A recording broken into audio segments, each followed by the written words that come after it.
Jika kamu bertanya Kamen Rider manakah yang paling berpengaruh pada era Heisei, mungkin jawabannya adalah yang berikut ini, di mana Kamen Rider Ryuki merupakan serial ketiga dari Heisei Kamen Rider yang ditayangkan pada tahun 2002. Artinya serial ini sudah berusia 23 tahun jika dihitung pada saat pembuatan video ini. Dan jujur saja, jika kalian belum pernah menonton serial ini sama sekali, maka Tokufex secara pribadi memang sangat menyarankannya. Karena bagaimanapun, Ryuki punya standar yang sangat mirip dengan kondisi Kamen Rider hari ini. Kenapa? Sebab serial Kamen Rider yang ada pada era saat ini memang dipengaruhi oleh serial Ryuki, sehingga bisa dibilang bahwa Ryuki menjadi template bagi serial Kamen Rider yang ada setelahnya. Maka Kamen Rider Ryuki memang berhasil mengubah wajah franchise ini selamanya. Dan tanpa bosan-bosan kami peringatkan bahwa video ini mengandung banyak detail plot dalam tiap segmennya. Maka sudah pasti bahwa video ini mengandung spoiler. Mau tahu apa saja yang menjadi pengaruh? Mari kita simak 7 cara bagaimana Kamen Rider Ryuki mengubah franchise ini versi Tokufex Indonesia.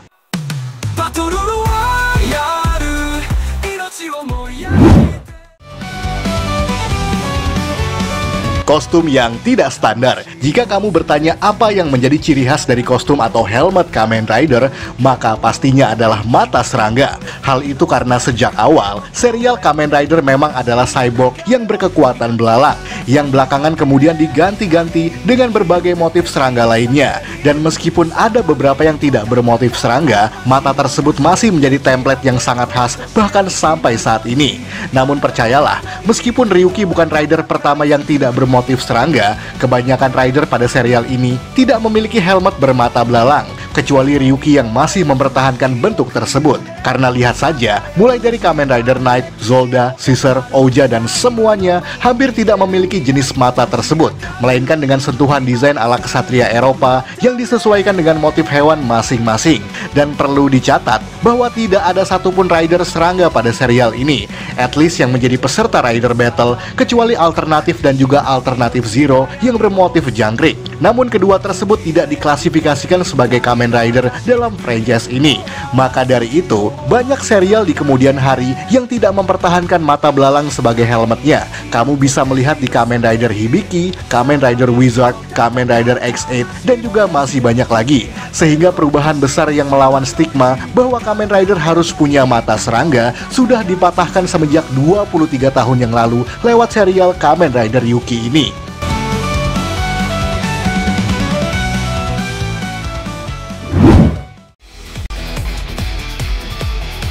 Collectible item, dan ini juga termasuk standar Kamen Rider dan berbagai tokusatsu masa kini, di mana belt Kamen Rider yang merupakan henshin item harusnya dibuat dengan lebih variatif lagi, tidak hanya dari segi bentuk, melainkan juga harus ada pelengkap yang membuatnya tidak membosankan. Karena jika kamu melihat serial Kamen Rider Kuga dan juga Agito, bentuk beltnya terlalu standar dan tidak memiliki collectible item, maka Ryuki lah yang mengubah segalanya. Di mana Ryuki adalah serial Kamen Rider yang memiliki collectible item yang di sini adalah Advent Card, yang tentu saja berbentuk kartu. Dan yang menjadikannya unik, sebab tiap Kamen Rider yang ada pada series ini memiliki kartu yang berbeda-beda. Namun pada hakikatnya tetap ada kategori yang menyamakannya satu sama lain. Misalnya Sword Fan, Shield Fan, Final Fan, dan juga masih banyak lagi.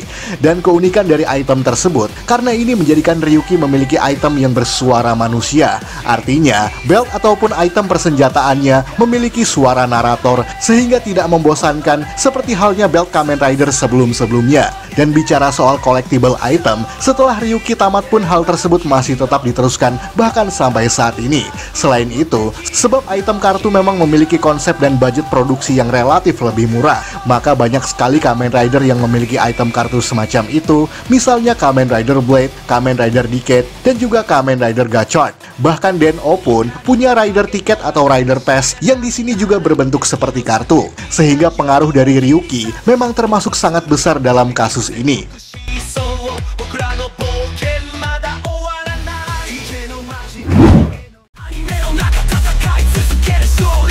Multiple Riders. Pada era Showa, konsep Kamen Rider tentu saja adalah single hero, meskipun kadang di dalamnya terdapat lebih dari satu Kamen Rider.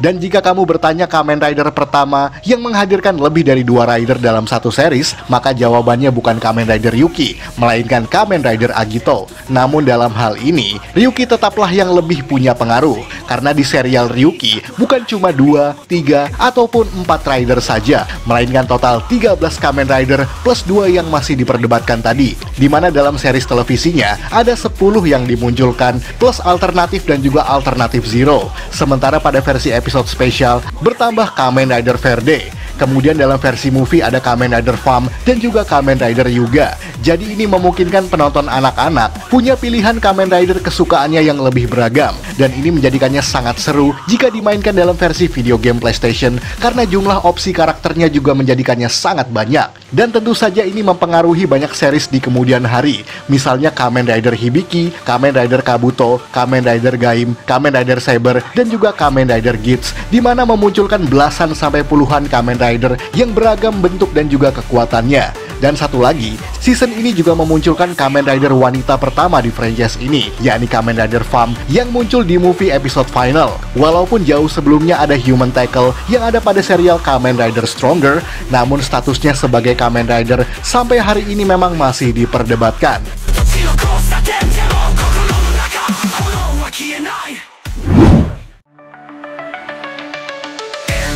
Tema Battle Royale masih berhubungan dengan segmen sebelumnya tadi, di mana alasan mengapa Kamen Rider Yuki memiliki banyak rider di dalam seriesnya lantaran bahwa season ini punya tema yang sangat baru pada saat itu, karena tidak seperti sebelum-sebelumnya, di mana Kamen Rider sudah pasti adalah pahlawan pembela kebenaran yang harus berhadapan dengan sebuah organisasi elit global yang ingin menguasai dunia. Maka Ryuki nampaknya mencoba keluar dari pakem tersebut dengan menghadirkan tema Battle Royale, yakni alih-alih menjadi pembela kebenaran, tiap peserta rider battle di sini justru saling bertarung satu sama lain untuk tujuannya masing-masing.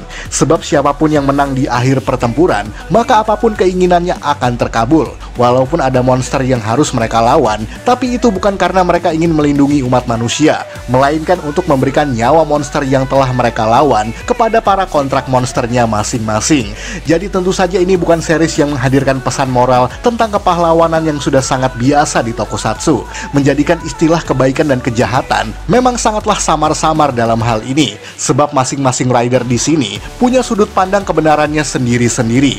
Jadi satu-satunya yang berusaha menjadi pahlawan dalam series ini cuma Shinji Kido atau Kamen Rider Yuki saja, sebab sepanjang series ia adalah orang yang tidak punya motivasi bertarung selain untuk menghentikan perang antar sesama Kamen Rider. Dan lepas daripada itu, serial ini mempengaruhi banyak season lain setelahnya, misalnya Kamen Rider Kabuto, Kamen Rider Gaim, Kamen Rider Geats yang juga punya tema Battle Royale yang paling mirip dengan konsep Kamen Rider Yuki ini.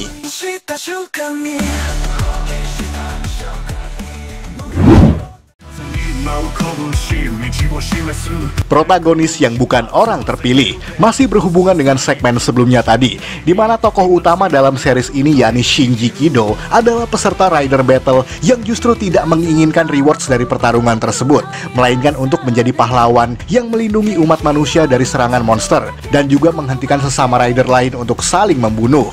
Jadi dalam kasus ini, Shinji adalah tokoh yang memang mendobrak aturan main sejak awal. Namun itu wajar saja, sebab meskipun ia adalah protagonis rider, Shinji memang bukanlah orang yang terpilih. Ya, itu pun pernah kita bahas pada episode lain beberapa tahun yang lalu, karena Shinji adalah protagonis rider pertama yang bukan merupakan orang terpilih sebagai peserta rider battle atau Kamen Rider utama. Bahkan mastermind yang menyelenggarakan permainan gila ini, yakni Shiro Kanzaki, mempertanyakan mengapa ada rider yang bukan pilihannya namun menjadi peserta rider battle. Berbeda dengan kebanyakan rider pada season sebelumnya yang sudah pasti terpilih oleh sebuah organisasi antagonis ataupun diwariskan kekuatan mistik oleh suatu entitas tertentu, maka Shinji di sini hanyalah tokoh yang kebetulan menemukan deck Ryuki pada saat proses penyelidikan orang hilang untuk kolom beritanya. Dan hal ini mempengaruhi tokoh utama lain yang juga bukan orang terpilih. Dan kamu tentu bisa menyebutkan siapa saja selain Shinji yang merupakan protagonis rider dengan konsep serupa.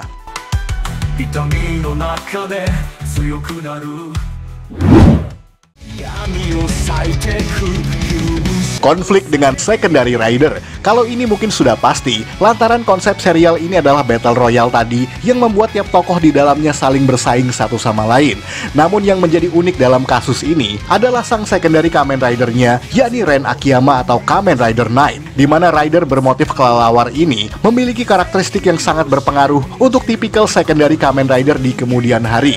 Meskipun Ren bukanlah secondary Kamen Rider pertama, sebab sebelumnya ada Makoto Hikawa atau Kamen Rider G3 yang ada pada serial Kamen Rider Agito.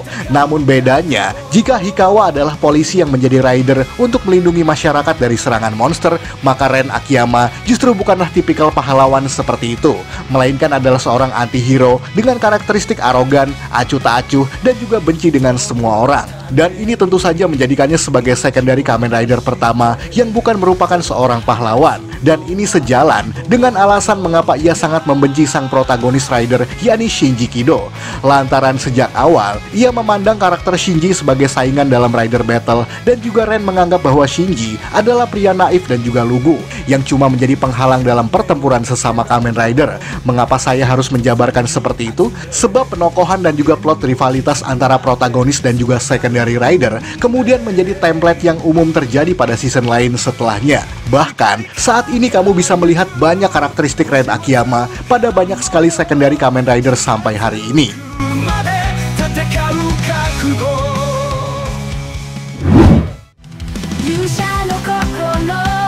Non-canon movie. Dan yang terakhir ini adalah konsep di luar series yang menjadi pakem aneh pada era Heisei awal. Kenapa? Sebab jika kamu menonton movie Kamen Rider Agito Project G4 di tahun sebelumnya, maka movie yang dimaksud masih berhubungan langsung dengan event yang terjadi pada TV seriesnya. Akan tetapi di movie Kamen Rider Yuki episode final justru bukan berkonsep seperti itu, di mana movie yang dimaksud adalah cerita alternatif ending yang tidak ada hubungannya sama sekali dengan TV series. Karena meskipun movie musim panas ini ditayangkan pada masa penayangan serial TV-nya, namun tidak satu pun event yang mirip dengan apa yang pernah kita saksikan pada serial televisi tersebut. Ya paling tidak diubah imajinasinya. Kita tidak akan menjabarkan plot perbedaan antara TV series dan juga movie tersebut. Namun yang menjadi titik tekan di sini bahwa tradisi summer movie yang non-canon dengan TV seriesnya kemudian menjadi tren pada masa selanjutnya. Kamu bisa menyebutkan beberapa movie non-canon lain seperti Kamen Rider Vice Paradise Lost, Kamen Rider Blade Missing Ace, Kamen Rider Hibiki The Seven Senki, Kamen Rider Kabuto Godspeed Love, dan juga masih banyak yang lainnya.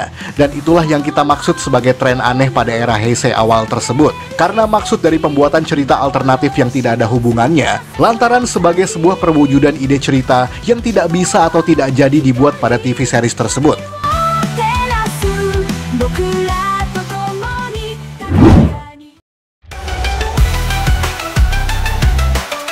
Sekian dari Tokufex Indonesia. Jangan lupa tonton video-video Tokufex lainnya, like, komen, dan juga share ke media sosial kamu. Akhir kata, salam Tokufex Indonesia.